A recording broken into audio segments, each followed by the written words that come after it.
Hi, I'm Kat Navarro with ID8 TV, and we're here at the opening night of Encounter at East West Players. And I'm here with Aparna. She's the writer, director. Just a little bit about your inspiration for this. The inspiration, I guess, the storyline is from a short story by Mahashweta Devi. She's one of the very well-known Indian writers, and she also works with the indigenous communities in India. So her story called Draupadi was the main inspiration for this particular piece. But we took the story and adapted it in a way that it's like a dance theater, and there is a lot of other elements that come into play. So there is the encounter with the military, and then the indigenous communities, they pose a counter challenge, which is the counter to the encounter. So there is a search for a indigenous woman named Dopti, and then her challenge to the military. So that's the inspiration, I guess. Speaking of that, can you just tell me about all the different styles of training that you have, from dance to martial arts?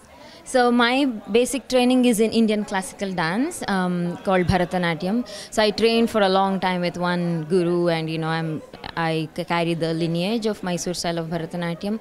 But we also, as part of our company development, Anil teaches the martial art called Kalari Payatu, which is one of the oldest martial arts in the world.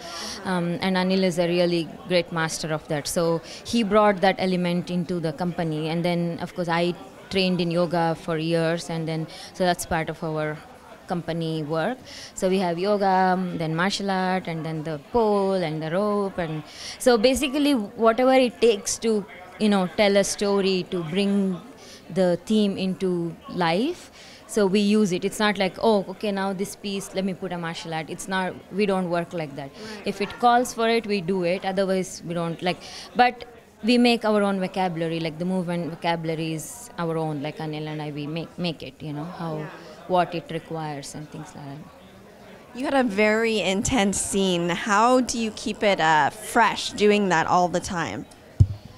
I do a lot of emotional preparation for it.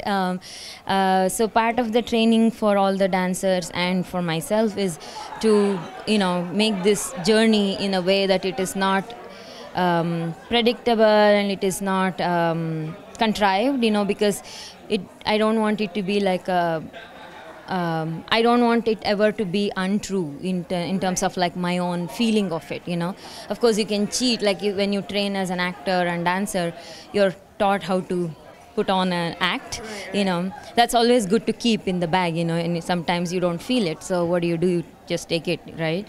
But I try to keep it real, because that's how I work. Even within my dance, of course, the technique is very, very important. But for me, the soul, the atma, they call in Indian aesthetic, the soul of the performance is really crucial for me in terms of like how we bring the production out.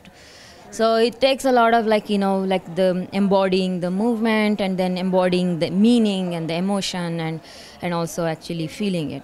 Feeling is one thing, and keeping it real is another thing. So.